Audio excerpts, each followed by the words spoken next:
우리나라 옛 이야기. 욕심쟁이 호랑이.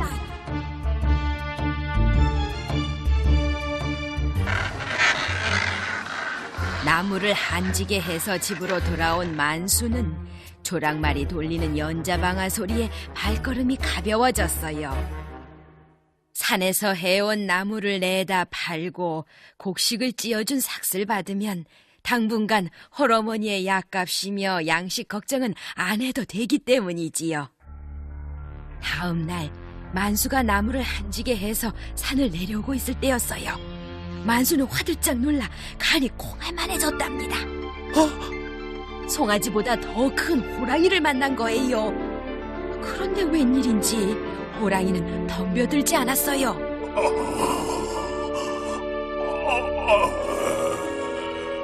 살펴보니 다리를 다쳐 피투성이가 된 채 눈물까지 글썽이고 있었답니다. 만수는 마음이 아팠어요. 그래서 지게의 나무찜 대신 호랑이를 쥐고 집으로 돌아왔지요.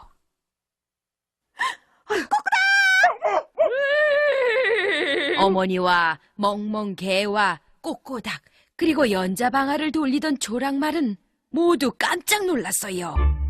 동물의 왕인 호랑이를 산채로 짊어지고 왔으니까요. 그렇지만 다친 다리를 보고는 안심했답니다.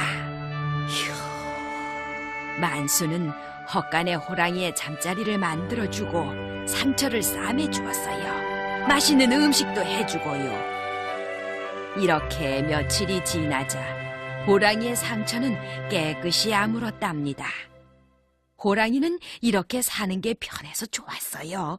하지만 만수는 혼자서 많은 식구를 먹여 살리느라 너무 힘이 들었지요. 며칠 뒤 딱한 처지를 보다 못해 멍멍개와 꼬꼬닥이 호랑이에게 말했습니다. 호랑이님, 몸도 웬만큼 건강해지셨으니 이제 그만 산으로 돌아가시죠. 그게 좋겠어요. 우리 집엔 양식이 부족하거든요. 나더러 여길 떠나라고? 산속을 헤매면서 사냥하지 않아도 먹을 게 있는 이 편안한 집을 내가 왜 떠난단 말이야? 떠나고 싶으면 너희나 떠나거라. 뭐라고요? 우리 보고 떠나라니요? 우리는 이 집을 위해 큰일을 하고 있다고요. 하지만 호랑이님은 아무 일도 안 하잖아요. 호랑이님은 양식만 축내고 있다고요. 그러는 너희는 이 집을 위해 무슨 일을 한단 말이냐? 저는 누른 밥만 먹고도 밤낮으로 이 집을 지키잖아요. 제가 없으면 도둑이 들어와도 모른다고요. 저는 새벽마다 울어서 동이 트는 새벽을 알려주지요. 제가 울지 않으면 모두 늦잠을 잔다고요. 듣고 보니 그럴듯한 이야기였습니다.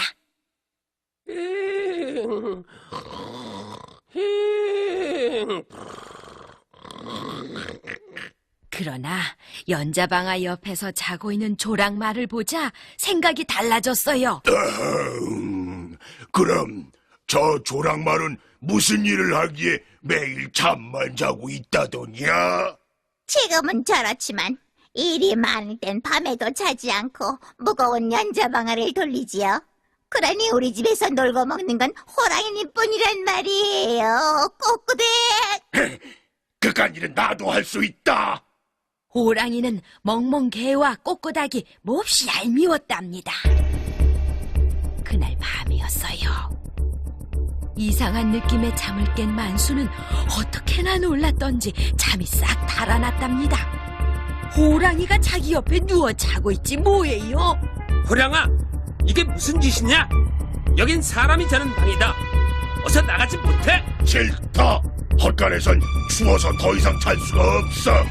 이 방은 오늘부터 내가 써야겠으니 이제 너희가 헛간에서 자거라. 어허. 주인 노릇까지 하려는 호랑이의 말에 만수는 기가 꽉 막혔습니다. 헛간으로 쫓겨난 만수와 어머니는 오들오들 떨며 뜬 눈으로 밤을 새웠어요. 만수는 다친 호랑이를 데리고 와서 상처를 치료해 준 것을 후회했지만 소용이 없었답니다. 그런데 웬일인지 새벽이 되어도 꼬꼬닥이 울지 않았어요. 만수는 닭장으로 달려가 보았지요. 만수를 보면 꼬리를 흔들며 따라오던 멍멍개도 보이지 않았답니다. 만수는 조랑말에게 물어보았어요. 지난밤에 호랑이님이 새벽마다 시끄럽게 울어서 늦잠을 잘 수 없다면서 꼬꼬닭을 잡아먹었고요. 먹을 게 적으니 먹는 잎 하나 줄여야 한다면서 멍멍개도 잡아먹었어요. 이 바보야. 그래 넌 그걸 보고만 있었단 말이냐? 조랑말은 호랑이 때문에 주인에게 꾸중을 들은 것이 몹시 분했습니다. 호랑이는 점점 더 사나워져서 이젠 뭐든지 제 마음대로 했어요. 그러던 어느 날이었습니다.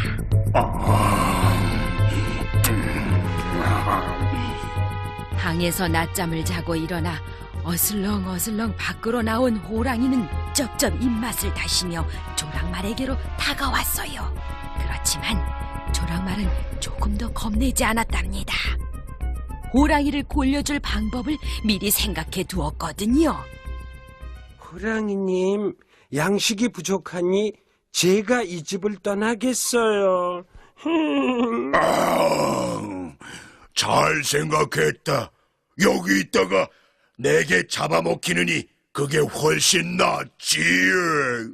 그런데 제가 떠나면 저 연자방아를 돌릴 수 없으니 그게 걱정이에요. 조랑말은 자기만이 연자방아를 돌릴 수 있다며 은근히 뽐을 냈어요. 호랑이는 그런 조랑말이 얄미웠답니다. 그까짓 건 나도 돌릴 수 있다. 걱정 말고 떠나기나 해라. 정말요? 호랑이님이 정말 이 무거운 연자방아를 돌릴 수 있단 말이죠? 날 못 믿겠느냐? 이래 봬도 난 동물의 왕이다. 비켜라. 내가 멋지게 굴려 보이마. 하지만 내가 그걸 돌리고 나면 넌 잡아먹힐 줄 알아라. 그래도 좋으냐? 조랑말이 고개를 끄덕이자 옆에서 이야기를 듣고 있던 만수가 재빨리 연자방아의 멍에를 호랑이의 목에 얹고 목 아래를 단단히 묶었습니다. 호랑이는 있는 힘을 다해 연자방아를 돌렸습니다. 그리고 큰 소리를 쳤지요. 이 바보 조랑말아, 보았지? 이제 어서 멍에와 쇠줄을 풀어라. 배가 고프니 널 잡아먹어야겠다. 그렇지만 조랑말은 눈도 깜짝 않고 되레 호랑이를 약 올렸답니다. 내가 바보라고? 바보는 바로 너다, 이 못된 호랑아. 뭐가 답답해서 내가 널 풀어줘? 언제까지 연자방 하나 돌리고 있어라?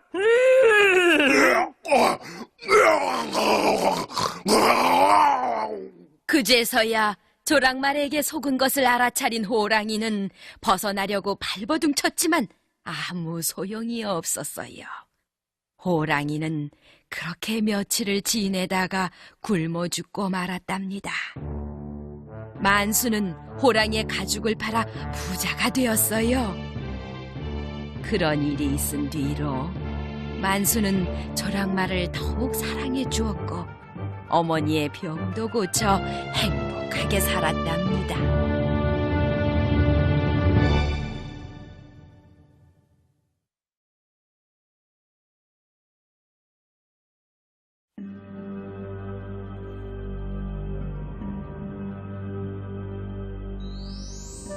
우리나라 옛 이야기.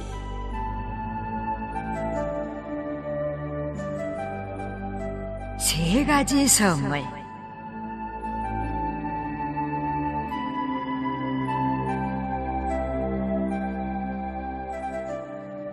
옛날에 삼복이라는 착하고 효성스러운 아이가 살았습니다.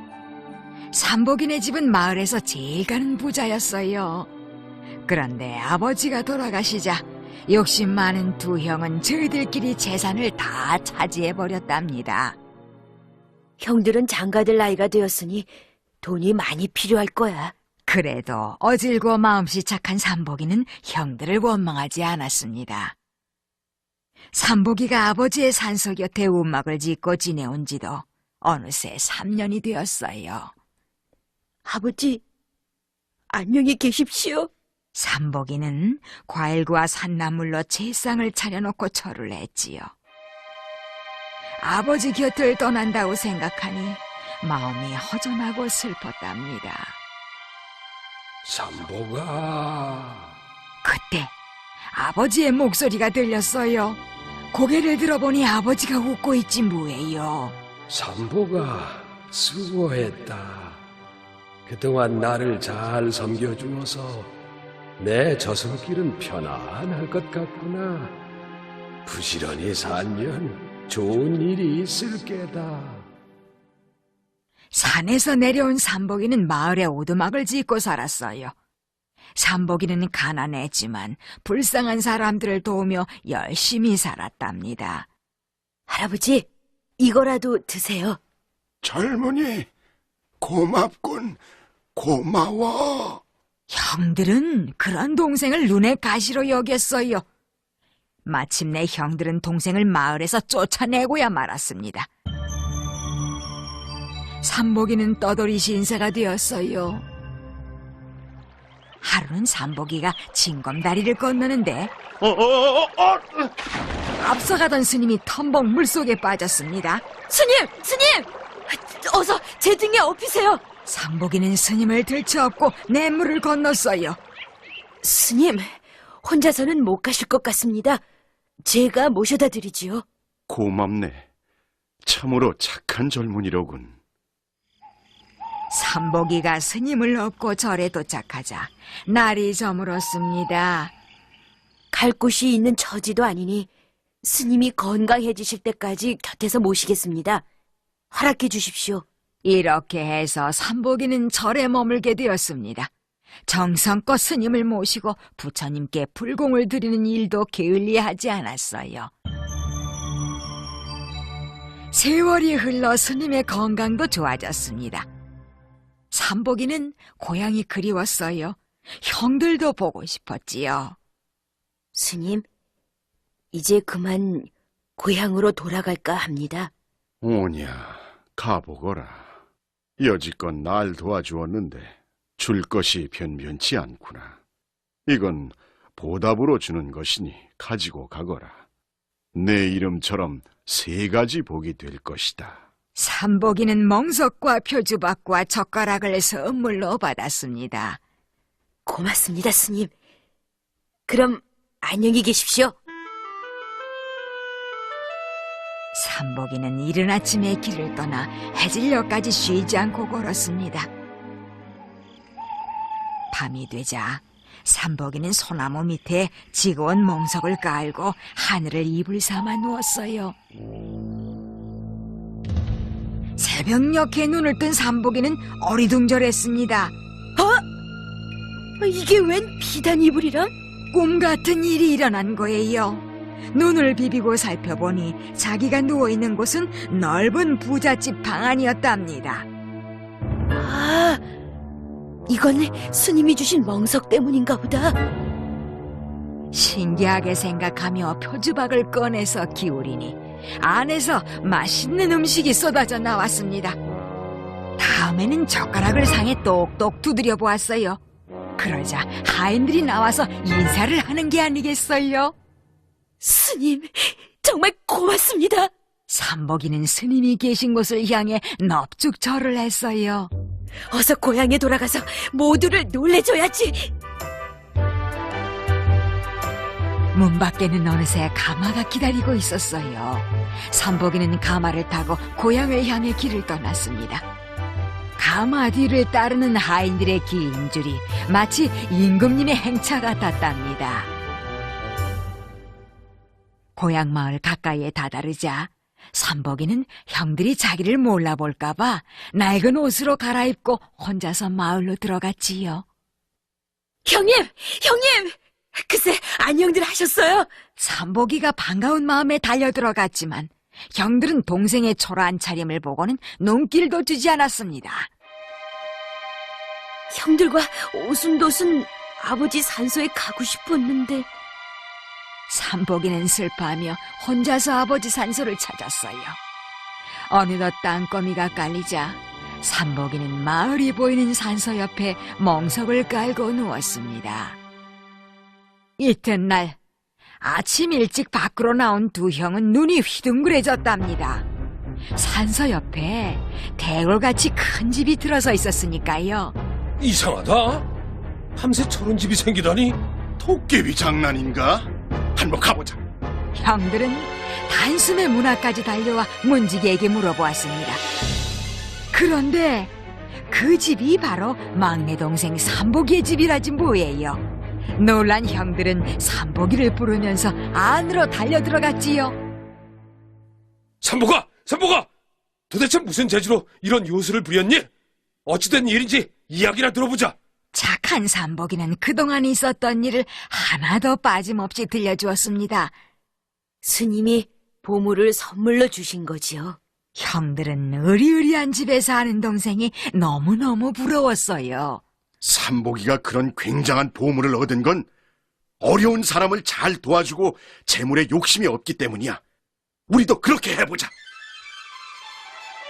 집으로 돌아온 형들은 보물을 얻으려는 욕심에 재산을 모두 털어 어려운 사람들에게 나눠주었습니다.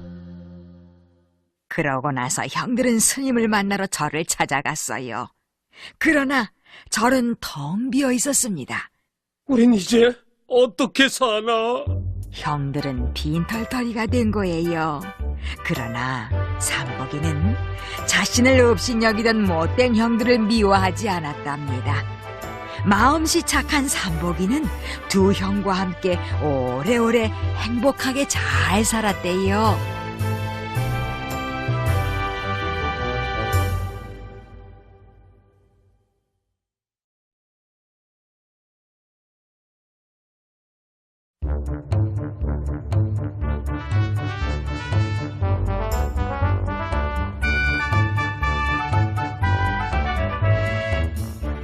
우리나라 옛 이야기.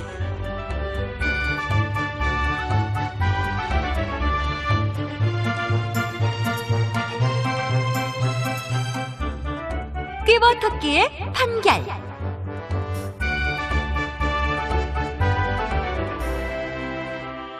그날이 보쯤을 진 한 나그네가 호젓한 산길을 가고 있었어요. 사람이라고는 나그네뿐 아무도 눈에 띄지 않았답니다. 나그네는 살아온 짐승을 만날까봐 걸음을 빨리 했습니다. 그때 갑자기 호랑이 울음소리가 쩌렁 울렸어요. 나그네는 깜짝 놀라 주저앉고 말았습니다. 아이고, 이제 난 죽었구나. 나그네는 눈앞이 깜깜했어요. 호랑이한테 물려가도 정신만 바짝 차리면 산다고 했어. 기왕 죽을 바엔 부딪혀보기나 하자. 호랑이가 다가오는 기색이 없자 나그네는 용기를 내어 일어섰습니다. 소리를 따라가보니 호랑이가 함정에 빠져 울부짖고 있었어요. 나그네는 마음을 턱 놓고 호랑이를 내려다보았지요. 이놈 호랑아! 산속나라 왕인 내가 어쩌다가 구덩이에 빠졌느냐? 아이고 선비님, 잘 오셨소. 나를 좀 살려주시오. 여기서 제발 좀 꺼내주시오. 호랑이는 통사정을 했습니다. 이놈 호랑아! 사람은 물론 힘없는 짐승들까지 해치는 널 내 어찌 살려주겠느냐?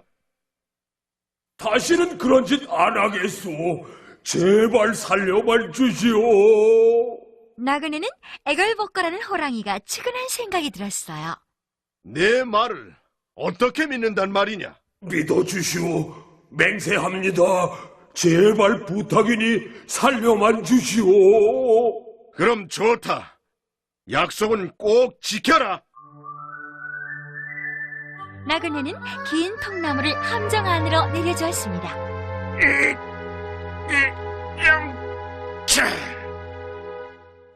통나무를 타고 올라온 호랑이가 나그네 앞에 섰습니다. 어흥, 꼼짝 마라. 내 너를 잡아먹을 테다. 나그네는 갑작스럽게 변한 호랑이의 태도에 눈앞이 깜깜해졌어요. 이놈 호랑아! 너를 살려준 사람을 어찌 잡아먹겠다 하느냐? 산속나라 왕의 행동치고 비겁하구나. 이 은혜도 모르는 짐승놈 같으니. 나를 잡으려고 함정을 바로온 게 누구냐? 너와 똑같은 사람이다. 그러니 난 너를 잡아먹어야겠다. 어흥! 호랑이가 입을 쩍 벌리고 으르렁거리자 파랗게 질린 나그네는 뒷걸음질 치며 소리쳤습니다. 억울해서 이대로는 못 죽겠다. 어디 누가 나쁜지 누구한테든 물어보자. 호랑이도 좋다고 했어요. 마침 저 아래 산자락에서 풀을 뜯고 있는 황소가 보였습니다. 둘은 그리로 갔지요. 나그네는 앞뒤 사정을 이야기하고 누가 옳은지 물었습니다. 그야 사람이 나쁘지. 황소는 망설이지 않고 말했어요. 사람은 짐승들을 마음대로 죽이고 고기도 먹어. 그것도 모자라 가죽까지 벗겨서 저희들 치장에 쓰지. 우리 소만 해도 그래. 실컷 부려먹고는. 자, 어때? 더 들을 것도 없어. 그럼 어흥! 황소의 말이 채 끝나기도 전에 호랑이는 나그네에게 덤벼들었습니다. 잠깐만!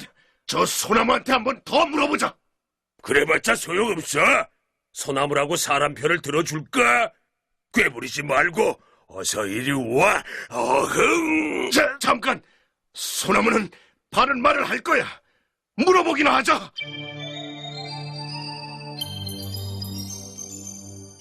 잠자코 이야기를 듣고 난 소나무는 이렇게 말했습니다. 사람만큼 은혜를 모르는 건 없을 거야. 우리 나무한테만 해도 그래. 그늘을 만들어주고 맑은 공기도 나눠주고 사람들에게 이로운 일만 해주는데도 큰 나무가 되기만 하면 바짝 잘 나가지. 그러니 호랑이에게 잡아먹혀도 싸. 그것 봐라! 소나무도 사람이 나쁘다고 하지. 어서 이리 와. 어흥! 나그네는 이젠 정말 죽는구나 하고 눈을 질끈 감았습니다. 그때 숲속에서 토끼가 뛰어나오며 소리쳤어요. 무슨 일이에요? 나그네는 번쩍 눈을 뜨며 힘껏 호랑이에게서 떨어졌습니다. 호랑아, 모두들 내가 나쁘다고 하는데 마지막으로 토끼한테 한 번만 더 물어보자. 만약 토끼도 내가 나쁘다고 하면 그땐 정말 내 마음대로 해라. 좋다. 이번이 마지막이야. 또 딴소리 없기다. 호랑이는 토끼도 짐승이니 틀림없이 제 편을 들어줄 거라고 생각했습니다. 앞뒤 사정을 다 듣고 난 토끼는 고개를 갸웃거렸어요. 이야기만 들어선 안 되겠는데요? 처음부터 자세히 조사를 해봐야 공정한 판결을 할 수 있겠어요. 옳은 말이야. 나그네도 호랑이도 고개를 끄덕였습니다. 그럼 함정을 먼저 조사해야겠어요. 토끼가 이렇게 말하자 호랑이가 앞장서서 함정이 있는 대로 안내했습니다. 마침내 호랑이가 빠졌던 구덩이 앞에 도착했어요. 그때까지 숨죽이며 구경하던 산짐승들도 모두 모여들었답니다. 이것은 틀림없이 호랑이님을 잡으려고 사람들이 파놓은 함정이군요. 감히 산속나라 왕인 이 호랑이를 잡겠다고 말이지. 어흥! 어림없지. 호랑이가 거드름을 피우자 토끼가 말했습니다. 그런데 호랑이님이 여기에 빠졌다니 도무지 믿기지가 않아요. 설명을 해도 토끼가 자꾸만 되묻자 호랑이는 답답한지 마침내 구덩이로 뛰어들었습니다. 봐라, 토끼야. 처음엔 내가 이 모양으로 빠져 있었단 말이야. 알겠니? 네, 이제 알겠어요. 그러니까 처음에 호랑이님은 사람이 파놓은 함정에 빠져 있었던 거군요. 그럼 거기 그대로 계셔야죠. 토끼는 호랑이를 내려다보며 말하고는 나그네를 향해 싱긋 웃었어요. 사람 아저씨, 함정에 빠진 호랑이를 불쌍하다고 구해주니까 이런 일이 생기죠. 이대로 두고 갔으면 옳다 그르다 싸움도 없었을 것 아니에요? 이제 어서 갈 길을 가세요. 토끼는 말을 마치고 깡충깡충 숲을 향해 뛰어갔습니다. 사람 아저씨, 짐승이 왜 은혜를 저버리는지 잘 생각해보세요. 숲속으로 몸을 감추던 토끼가 뒤돌아보며 나그네에게 소리쳤어요. 숲의 식구들도 하나 둘 숲으로 사라져갔답니다. 어흥! 어흥! 이런 토끼에 네 판결은 엉터리다 이놈아! 호랑이의 울부짖음만이 숲을 흔들고 있었어요.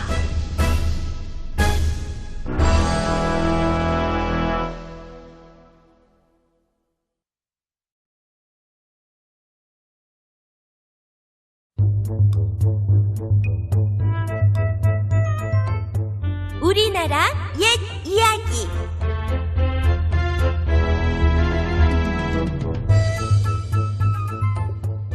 요술부채.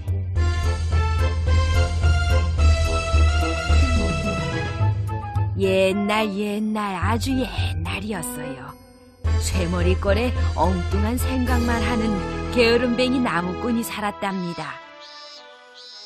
어느 여름날 산에 나무를 하러 간 나무꾼은 그늘에 앉아 또 엉뚱한 생각에 빠져 있었어요. 아이고, 도깨비 방망이 같은 게 있으면 나무를 하지 않아도 될 텐데. 그때였습니다. 나무꾼은 건너편 소나무 가지에 매달린 부채 2개를 보았어요. 저게 웬 부채지? 나무꾼은 부채를 펴보았습니다. 하나는 빨간 부채, 하나는 파란 부채였어요. 나무꾼은 빨간 부채로 활활 부채질을 해보았습니다. 그런데 이게 웬일이에요? 갑자기 코가 뜨끈뜨끈하지 않겠어요? 나무꾼은 놀라서 코를 움켜쥐었습니다. 이것 또 뭐야? 납작하던 나무꾼의 코가 주먹만큼 크게 부풀어 오른 것이었어요. 나무꾼이 부채질을 하면 할수록 코는 더 뜨겁고 더 크게 부풀었답니다. 아, 뜨거! 아, 뜨거! 뜨거워서 폴짝폴짝 뛰다가 나무꾼은 파란 부채 생각이 났어요. 눈을 질끈 감고 파란 부채를 붙여보았지요. 그런데 이건 또 어찌 된 일일까요? 화끈거리던 코가 식고 부풀었던 큰 코가 다시 납작해지는 거예요. 나무꾼은 좋아서 덩실덩실 춤을 추었습니다. 이야, 요게 바로 요술부채다, 요술부채야. 요술 방망이 대신 요술부채라니. 이젠 나무를 안 해도 부자가 되겠구나. 얼씨구. 나무꾼은 콧노래를 부르고 어깨춤을 추며 집으로 돌아왔어요. 여보, 빨랑 나와서 이것 좀 보라고. 이것 좀 봐. 나무꾼은 소리쳐 아내를 불렀습니다. 아니, 나무도 안 하고 그냥 오면 어떻게 해요? 임자, 놀라지 말라고. 이게 뭔지 알아? 요술부채야, 요술부채. 나무꾼은 아내 앞에서 으스대며 소리쳤어요. 네? 요술부채요? 나무꾼의 아내는 놀라 눈이 왕방울처럼 커졌습니다. 나무꾼은 아내가 보는 앞에서 빨간 부채로 훨훨 부채질을 했어요.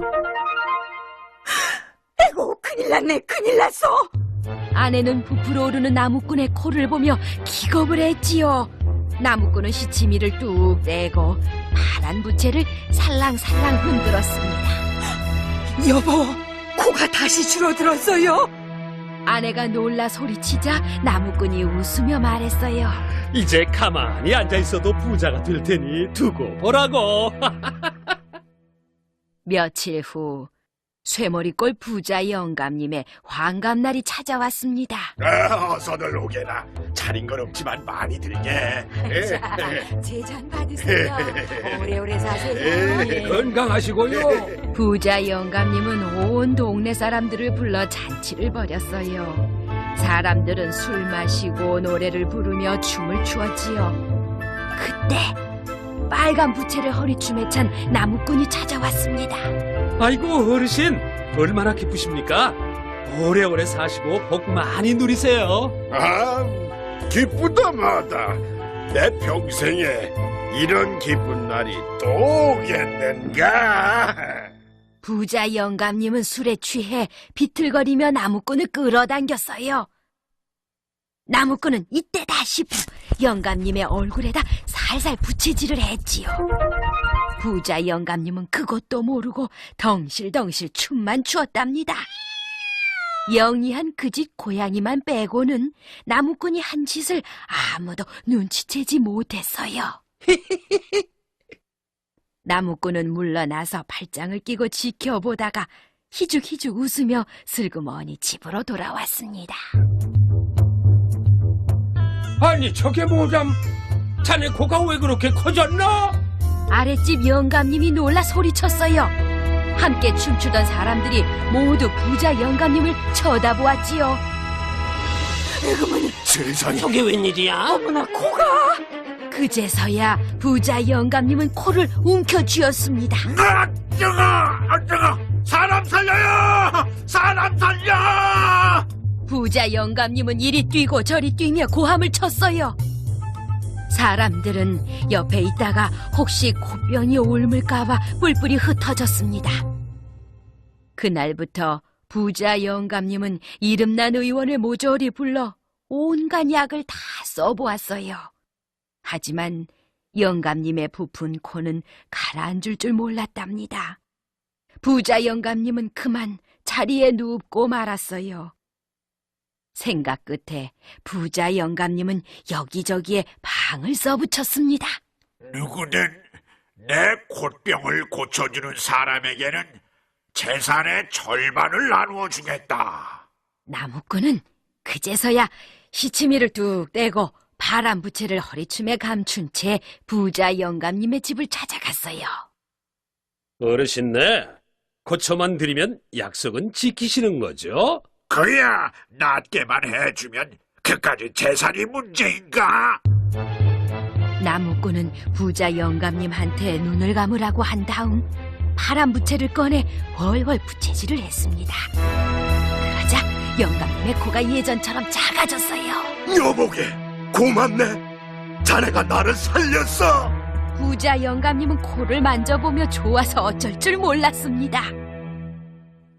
나무꾼은 약속대로 부자 영감님의 재산을 받아 부자가 되었어요. 그때부터 나무꾼은 날마다 먹고 자고 놀기만 했답니다. 어느 날 나무꾼이 부채를 옆에 놓아둔 채 낮잠이 들었어요. 마침 나무꾼의 집을 맴돌던 부잣집 고양이가 재빨리 부채를 훔쳐서 주인에게 가져갔지요. 영리한 고양이는 자기 주인의 코가 왜 커졌다 작아졌다 했는지 다 알고 있었거든요. 영리한 고양이 덕분에 부자 영감님도 요술 부채의 비밀을 알아냈지요. 부자 영감님은 당장에 나무꾼의 코를 주먹만하게 부풀려서 관가에 넘겨버렸답니다. 결국 나무꾼은 지은 죄만큼 벌을 받고 부자 영감님네 재산을 고스란히 돌려주고 말았어요.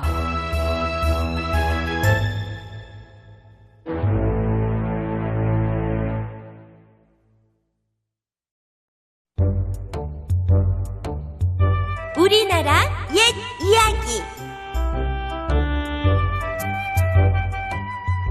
콩쥐 팥쥐.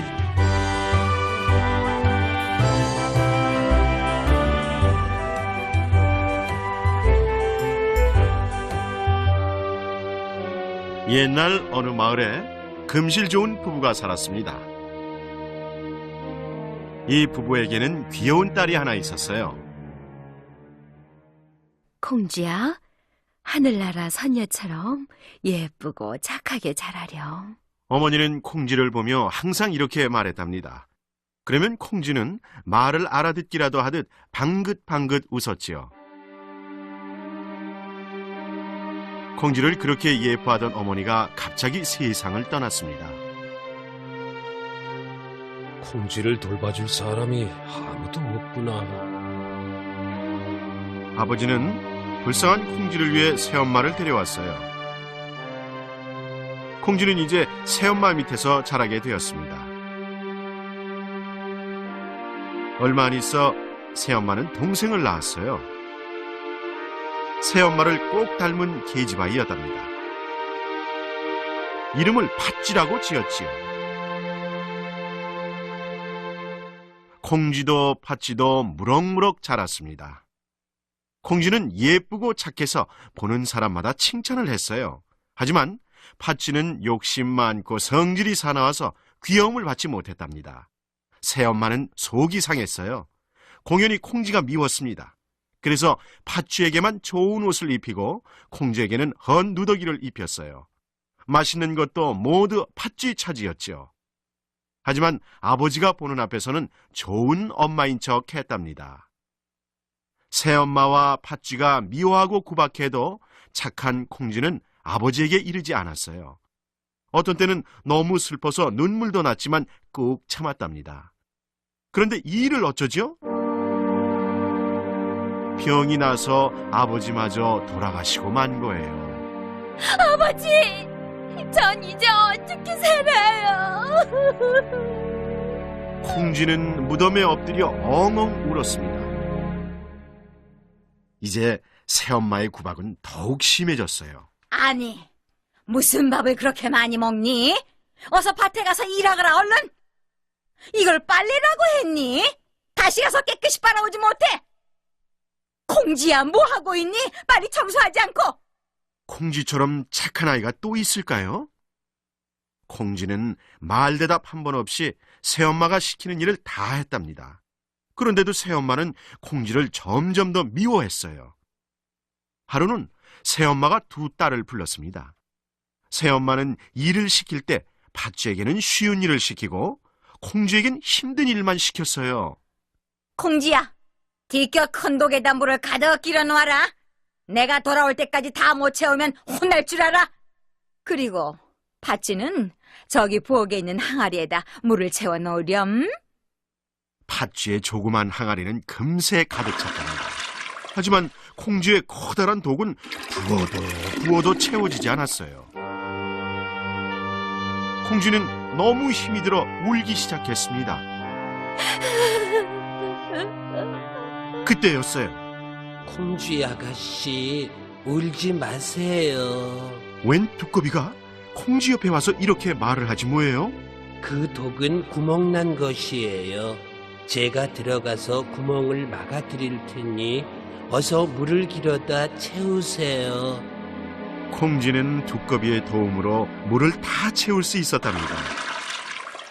그날 저녁, 집에 돌아온 새엄마는 고개를 갸웃거렸어요. 아니, 무슨 수로 밑빠진 독에 물을 채웠지? 콩쥐는 착하기도 하지. 집안일을 혼자 다 한다니까. 얼굴은 또 얼마나 예쁘다고요? 사람들이 콩쥐를 칭찬하면 새엄마는 더욱 심술이 났습니다. 그래서 콩쥐에게 더 힘든 일을 시켰어요. 자, 이걸로 콩쥐는 저 뒷산 돌밭을 메고 팥쥐는 이 앞 텃밭을 메거라. 그러면서 새엄마는 콩쥐에겐 나무 호미를 주고 팥쥐에겐 쇠 호미를 주었습니다. 하지만 나무 호미로 어떻게 돌밭을 매겠어요? 콩쥐의 호미는 곧 부러지고 말았답니다. 아? 호미를 부러뜨렸잖아? 엄마한테 일러줘야지. 벌써 밭을 다 하면 팥쥐가 와서 보고는 새엄마에게 달려갔어요. 콩쥐는 어쩔 줄 모르고 흐느껴 울기 시작했습니다. 그때 어디선가 황소 한 마리가 나타났어요. 콩쥐 아가씨, 울지 마세요. 제가 풀을 뽑아 드릴게요. 황소는 입으로 풀을 뽑아서 넓은 밭을 금세 다 맸습니다. 혼내려고 달려온 새엄마의 입이 딱 벌어진 것은 말할 것도 없지요. 며칠 후 새엄마는 또 새로운 일을 시켰어요. 콩지야, 나들이 갔다 올 테니 그동안 벼, 석삼을 모두 찧어놓아라. 우리가 올 때까지 일을 다 해놓지 않으면 혼날 줄 알아. 콩쥐는 눈앞이 캄캄해졌습니다. 새엄마가 시킨 일은 어른이라도 하루에는 다 할 수 없는 일이었거든요. 콩쥐가 울면서 벼를 찢고 있을 때였지요. 갑자기 하늘이 까맣게 되었답니다. 참새떼가 날아온 것이었어요. 콩쥐 아가씨, 울지 마세요. 저희가 도와드릴게요. 참새들은 마당으로 내려오더니 부지런히 벼를 쪼아서 껍질을 벗겨냈습니다. 눈 깜짝할 사이에 벼 석섬이 쌀로 변했어요. 고맙다, 참새들아. 참새들은 다시 하늘을 새까맣게 뒤덮으며 어디론가 날아가 버렸습니다. 아무리 힘든 일을 시켜도 콩쥐가 척척 해내자 새엄마는 참 이상하다고 생각했어요. 누가 도와주는 게 틀림없어. 이번에는 꼬리를 잡고 말 테다. 새엄마는 콩쥐에게 이 빠진 낫을 주며 산밭에 수수를 모두 베어놓으라고 했답니다. 수수밭에는 찬바람이 불고 수수떼들이 바람에 흔들리며 구슬픈 소리를 내고 있었어요. 엄마, 왜 저만 두고 돌아가셨나요? 저도 데려가세요. 콩쥐는 돌아가신 어머니를 생각하며 슬피 울었습니다. 그때 팥쥐가 올라왔어요. 콩쥐, 너 일하라고 뭐하니? 이제 엄마한테 매 맞을 줄 알아라? 저 아래서 새엄마가 회초리를 들고 오는 것이 보였습니다. 멀리서 보아도 눈썹을 고추 세우고 시근거리는 것이 콩쥐를 두들겨주러 오는 게 틀림없었어요. 도와주세요. 콩쥐는 무서워서 소리쳤습니다. 그때였어요. 어디선가 아름다운 음악 소리가 들리더니 오색 구름을 탄 선녀가 나타났습니다. 콩쥐야, 이리 오렴. 엄마란다. 그 선녀는 바로 콩쥐의 어머니였던 거예요. 콩쥐는 꿈에 그리던 어머니 품에 안겼답니다. 거기 있었지 못해! 새엄마가 헐레벌떡 쫓아왔지만 콩쥐는 아름다운 날개옷에 쌓여 어머니와 함께 하늘로 올라가 버렸어요. 이제 콩쥐는 선녀가 되어 하늘나라에서 살게 된 것이랍니다. 그럼 새엄마와 팥쥐는 어떻게 되었냐고요? 둘은 분하고 샘이 나서 발을 동동 구르다가 가슴이 새까맣게 다 죽고 말았대요.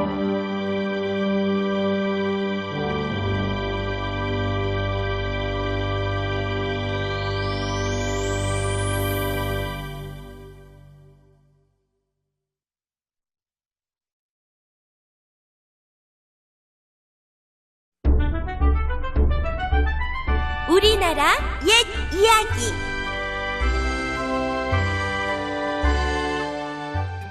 요술 항아리와 욕심쟁이 아내. 옛날 물빛이 고운 바닷가 마을에 마음씨 착한 어부가 살았습니다. 어부는 조각배를 타고 먼 바다로 나가서 고기를 잡았어요.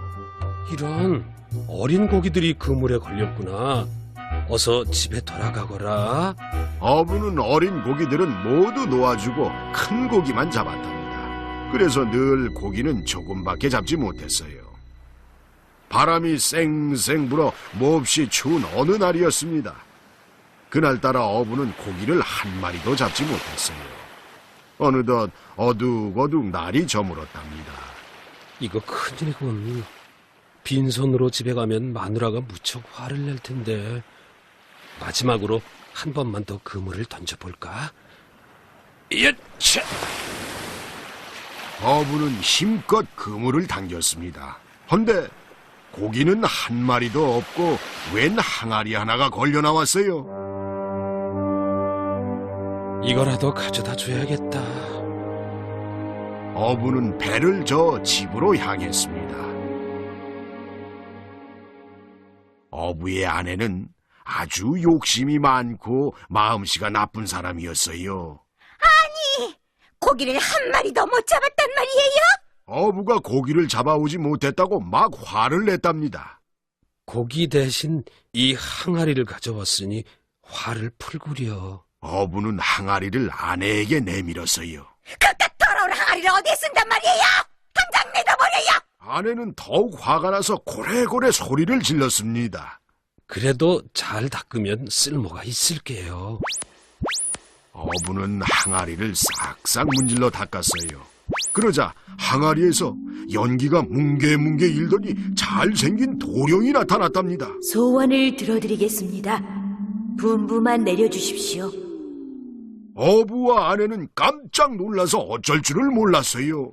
여보, 이게 꿈은 아니겠지? 하느님이 복을 주신 모양이에요. 무슨 소원을 빌까요? 배가 고프니 우선 저녁 지을 쌀을 달라고 해봅시다. 어부의 말이 끝나자마자 앞마당에 쌀섬이 산처럼 높이 쌓였어요. 어부와 아내는 맛있게 밥을 지어 배불리 먹었답니다. 여보, 어서 항아리 도령을 불러요. 다른 소원을 말합시다. 아내는 항아리를 들고 어부를 졸랐어요. 또 뭐가 필요하단 말이오? 부자가 되어서 좋은 옷을 입고 보석도 많이 갖고 싶단 말이에요. 그런 것은 항아리 도령에게 부탁하지 않아도 이룰 수 있잖소. 우리가 열심히 일하면 언젠가 부자가 될 수 있을 거요. 어부는 고개를 저었습니다. 그러나 어부의 아내는 항아리를 문질러 기어이 도령을 불러냈어요. 도령이 나타나자 어부의 아내는 말했습니다. 우리를 부자가 되게 해줘요. 내일 아침 눈을 뜨시면 소원이 이루어져 있을 것입니다. 그리고 또 어부의 아내가 또 소원을 말하려고 하자 도령이 얼른 말했어요. 한 가지 알려드릴 것이 있습니다.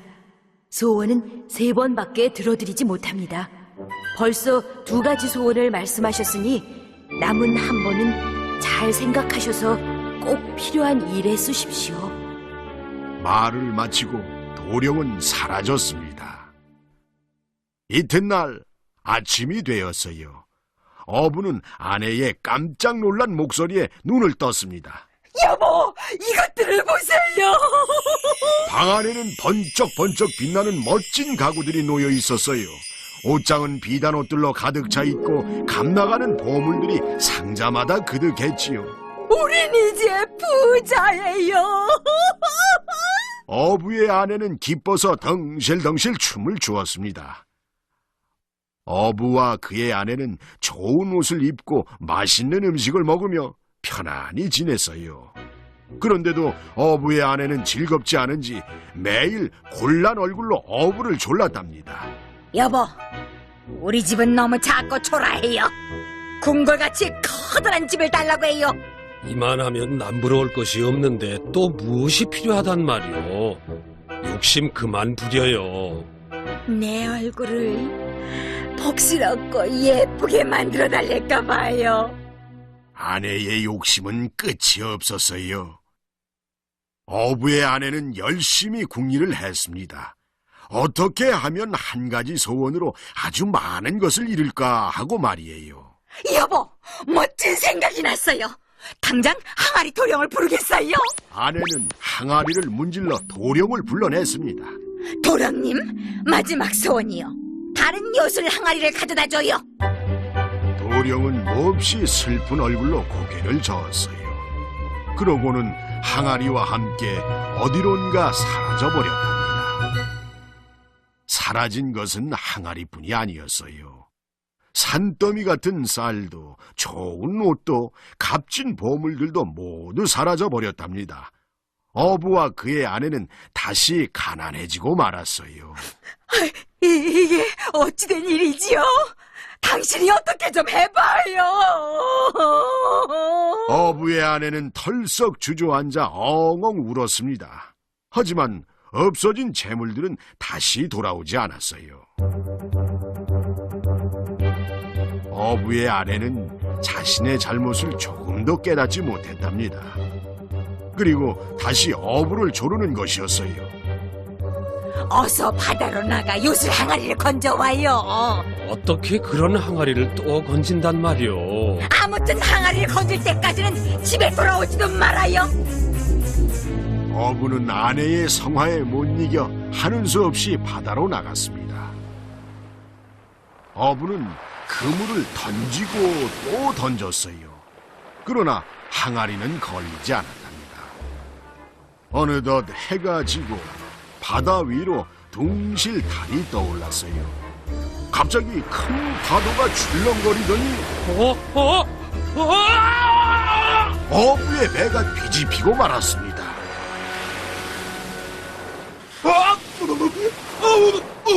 물에 빠져 허우적거리는 어부 앞에 커다란 거북이 나타났어요. 그런데 이 거북이 자꾸만 등에 타라는 신용을 하지 뭐예요. 어부가 등에 오르자 거북은 바다 깊은 곳으로 헤엄쳐 들어갔습니다.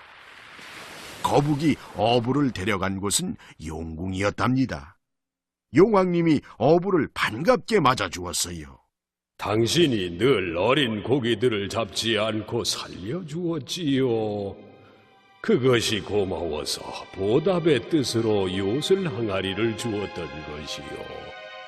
그런데 욕심쟁이 아내 때문에 다시 잃고 말았구려. 이제 우리 용궁에서 행복하게 사시오. 어부는 예쁜 용궁 공주와 결혼하여 바닷속에서 살게 되었어요. 어린 고기들을 돌보는 일이 마음씨 착한 어부의 몫이었답니다. 참, 혼자 남은 어부의 아내는 어떻게 되었을까요?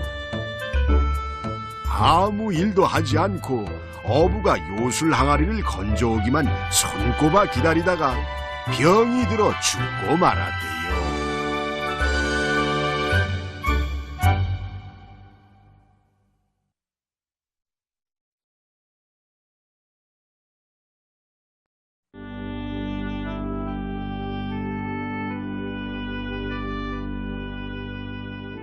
우리나라 옛 이야기. 은희에 갚은 까치.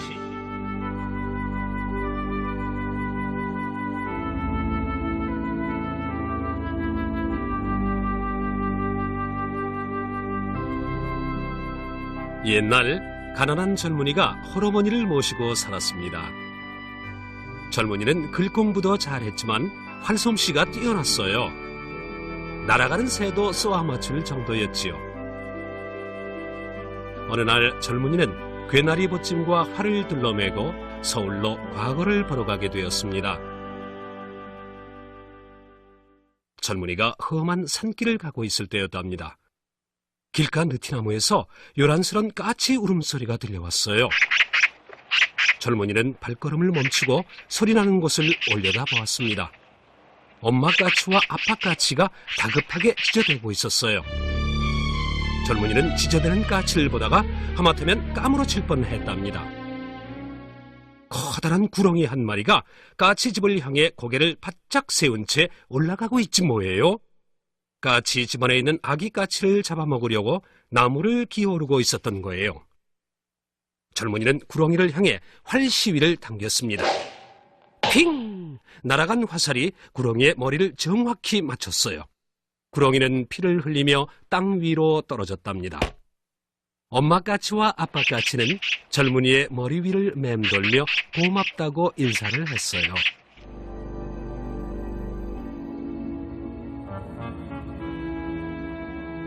어느새 해가 지고 사방이 어두워졌습니다. 그런데 아무리 둘러봐도 주막은 보이지 않았어요. 젊은이는 걸음을 재촉했지요. 얼마나 걸었을까? 멀리에 반짝이는 불빛이 보였습니다. 저기 집이 있나 보구나. 젊은이는 불빛이 반짝이는 곳으로 찾아갔습니다. 거기에는 오래된 절간 같은 집이 있었어요. 집안은 으스스할 만큼 조용했답니다. 젊은이는 큰 소리로 주인을 찾았어요. 주인 계십니까? 길 가던 나그네 올시다. 하룻밤 쉬어가게 해 주십시오. 잠시 후 젊은 여자가 나타났습니다. 누추한 방이라도 괜찮으시다면 들어오시지요.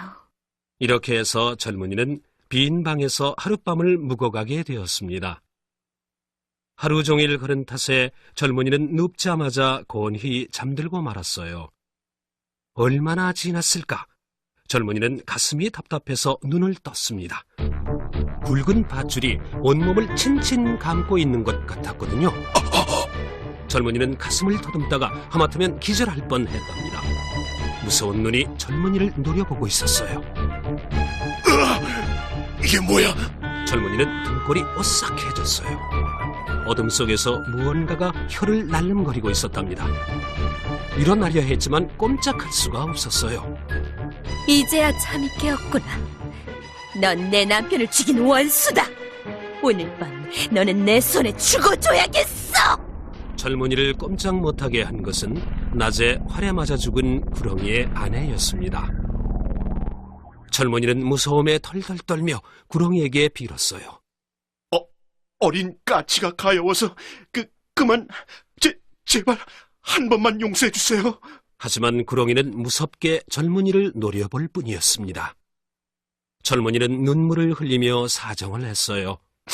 집에는 제가 과거 급제에서 돌아오기만을 기다리는 홀어머니가 계십니다. 어머님 소원이라도 들어드리고 죽으면 안 되겠습니까? 내가 그런 말에 넘어갈 줄 알고! 구렁이는 앙칼진 목소리로 소리쳤습니다. 절대로 당신 남편이 미워서 죽인 것이 아니었어요. 어린 까치가 하도 불쌍해서. 그렇다면 좋다. 젊은이의 애원에 마음이 약해진 구렁이가 몸을 스르르 풀며 말했습니다. 원래 나는 선녀로 오늘 밤 남편이 종을 3번 울리면 하늘나라로 돌아가게 되어 있었다. 내가 종을 대신 울려준다면 너를 살려주마. 구렁이는 말을 마치고 어디론가 사라졌어요. 젊은이는 일어나 밖으로 나왔습니다. 높은 곳에 매달려 있는 종이 희미하게 보였어요. 종은 오래되어 잡아당길 줄도 올라갈 사다리도 없었답니다. 저 종을 어떻게 하면 울릴 수 있지? 젊은이는 걱정스럽게 올려다보았어요. 아무리 생각해도 방법이 없었습니다. 젊은이는 다시 방으로 돌아와 집이 있는 쪽을 향해 절을 했어요. 어머님, 소원을 이루어드리지 못하고 떠나는 못난 아들을 용서해 주세요. 죽음을 각오한 젊은이의 눈에서는 주르륵 눈물이 흘러내렸습니다. 그때였어요. 종소리가 3번 울렸습니다. 젊은이는 놀라 방문을 열어젖혔어요. 구렁이가 선녀로 변해 헐헐 하늘로 날아오르고 있었답니다. 젊은이, 종을 울려줘서 고마워요. 부디 어머님의 소원을 이루어드리세요. 젊은이는 종이 있는 곳으로 가보았어요. 그런데 이게 어찌된 일일까요? 땅바닥에는 까치 2마리가 피를 흘린 채 죽어 있었답니다. 그 까치들은 젊은이가 구해준 아기 까치의 엄마와 아빠였어요. 종소리는 바로 이 까치들이 종의 머리를 부딪혀서 낸 것이었지요. 까치들은 목숨을 바쳐 은혜를 갚은 것이랍니다.